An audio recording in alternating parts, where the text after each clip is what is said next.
तो दोस्तों, जैसा कि आपको पता है कि आज हम एक अपना नया शो स्टार्ट करने वाले हैं जिसका नाम है जनता की आवाज़ आपके साथ। दोस्तों, जैसा कि आपको पता है कि कोरोना कोविड-19 में लॉकडाउन के दौरान लोगों ने और कई सारी समाज सेवा संस्थाओं ने मिलके बहुत सारे लोगों की हेल्प की। कई सारे ऐसे लोग हैं जो परेशान थे, जिनके पास बुरे समय में खाने पीने रहने की व्यवस्था तक छिन गई थी। ऐसे समय पे कुछ समाज सेवियों ने आगे आकर और लोगों की हेल्प की। हमने इसको उन्हीं समाज सेवियों के लिए प्रमोट करने के लिए बनाया है, ताकि लोग उससे प्रेरित होकर और समाज सेवा क्षेत्र में अपना वर्क ज़्यादा अच्छे से करें और है ना उनसे प्रेरित होकर बाकी और लोग भी है ना इस क्षेत्र में आगे बढ़ें। तो इसी क्रम में हमने आज है ना अपने एक बुजुर्ग समाज सेवी जो लगभग 40 साल से ना समाज सेवा क्षेत्र में अपना वर्क कर रहे हैं, मिस्टर आर के जैन साहब को बुलाया है। तो आइए हम इनसे करते हैं कुछ बातें और ना समझते हैं कि है ना किस प्रकार समाज सेवा की जाती है और इन्हें अपने समाज सेवी काल में किन किन लोगों के साथ में काम किया है और किन किन लोगों के लिए काम किया है। सर, आपका नाम? आर के। सर, आप ग्वालियर शहर से हैं? मध्य प्रदेश ग्वालियर। Okay okay. आपको समाज सेवा करते करते लगभग कितना टाइम हो गया है? मेरे को समाज सेवा में लगभग 40 साल हो गया है। 40 साल का समय। आप किस संस्था से जुड़े हुए हैं? देखिए, मैं काफ़ी टाइम अन्य संस्थाओं से जुड़ा रहा और लगभग 20 साल से मैं अपनी एक निजी संस्था संचालित कर रहा हूँ, जिसका नाम है सचेतक पालक संघ। Okay okay. तो आपने आपका कहना ये है कि पहले आपने कई सारी संस्थाओं के साथ वर्क किया है, वो अलग अलग कई सारी संस्थाओं में कई सारे लोगों के साथ मिलकर काम किया है और लगभग 15 वर्ष से आप अपना खुद का एक है ना संस्था रजिस्टर्ड करा के माध्यम से होता है। ओके, तो आपकी संस्था किन किन क्षेत्रों में वर्क करती है? देखिए, हमारी संस्था, आपको शायद नाम से ये लग रहा होगा कि ये बच्चों से संबंधित संस्था है। हाँ, ठीक है, लेकिन ये सार्वभौमिक है, सभी क्षेत्रों में काम करती है हमारी संस्था। और जहाँ जैसी आवश्यकता होती है, जैसे लोग मिल जाते हैं परेशान, तो हम सभी को सहयोग करते हैं। अभी आपने मतलब अभी तक जो अगर हम कोविड-19 की बात न करें, लॉकडाउन की बात न करें, तो उसके अलावा आपने लॉकडाउन के अलावा जो पिछले 40 साल में आपने जो वर्क किया उनमें क्या क्या वर्क शामिल है? मतलब आपने क्या क्या वर्क किया आपने? देखिए, मैं आपको एक खास बात बता दूँ जी कि मेरे को समाज सेवा की प्रेरणा मेरे पिताजी से मिली। मेरे पिताजी भी काफ़ी अच्छे समाज सेवक थे, तो मैंने ऐसे सभी लोगों की सेवा की जो खाने को मोहताज दिखाई दिए, पहनने को कपड़े नहीं है या रहने को मकान नहीं है और किराया देने को पैसे नहीं है और मजबूरी में किराया दे रहे हैं। तो ऐसे सभी लोगों को, अच्छा, और ऐसे अनभिज्ञ लोग जिनको शासन सहयोग देना चाहता है लेकिन उनको शासन से सहयोग लेने की कोई योग्यता नहीं है, जानकारी नहीं है, तो ऐसे लोगों को हमने शासन के सहयोग से और कुछ अपने निजी सहयोग से काफ़ी मदद की है, हर क्षेत्र में मदद की है।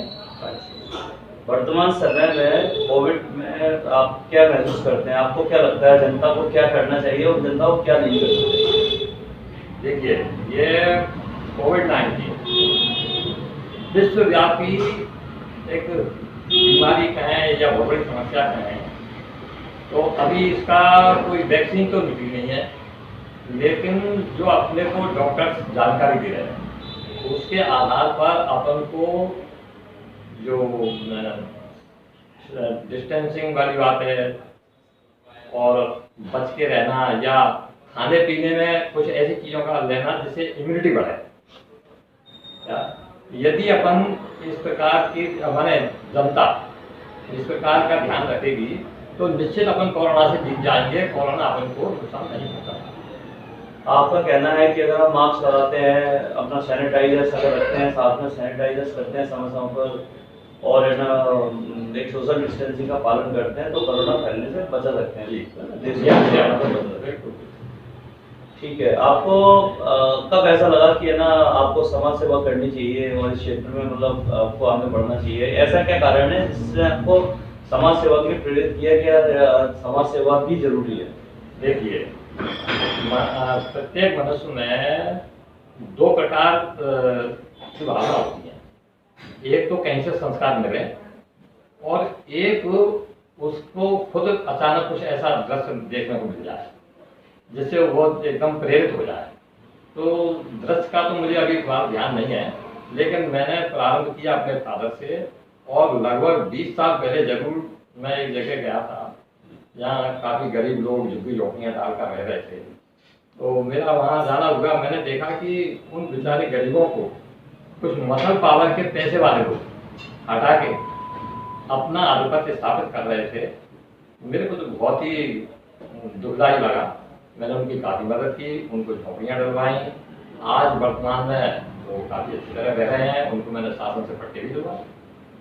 अच्छा, आपको पूरे जीवन काल में क्या कभी ऐसा लगा कि ना हमने यार हमने इस कार्य में हम क्यों आए, हमें ये मतलब इसकी वजह से आपका जीवन प्रभावित हुआ, या कभी ऐसा लगा कि यार हम इसकी वजह से हमारे और जो काम थे वो रुक गए?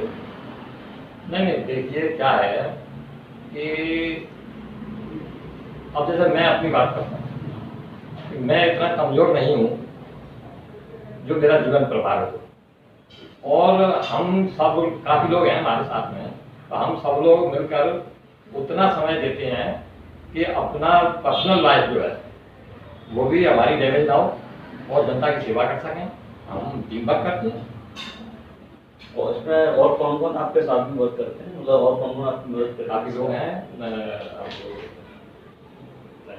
अच्छा, आप है ना केवल अपनी, आप जैसे 15 साल से, पिछले 15 साल से आप केवल अपनी जो संस्था आपकी है पाला सचेत संघ जी, उसी के माध्यम से आप वर्क कर रहे हैं, या और भी सेवा मतलब संस्थाओं के माध्यम से वर्क कर रहे हैं? नहीं, अब तो मैं अपनी पर्सनल संस्था के माध्यम से समाज सेवा करता हूँ, और वैसे थोड़ा राजनीति में भी इंटरेस्ट रखता हूँ, लेकिन वो एक मैटर है।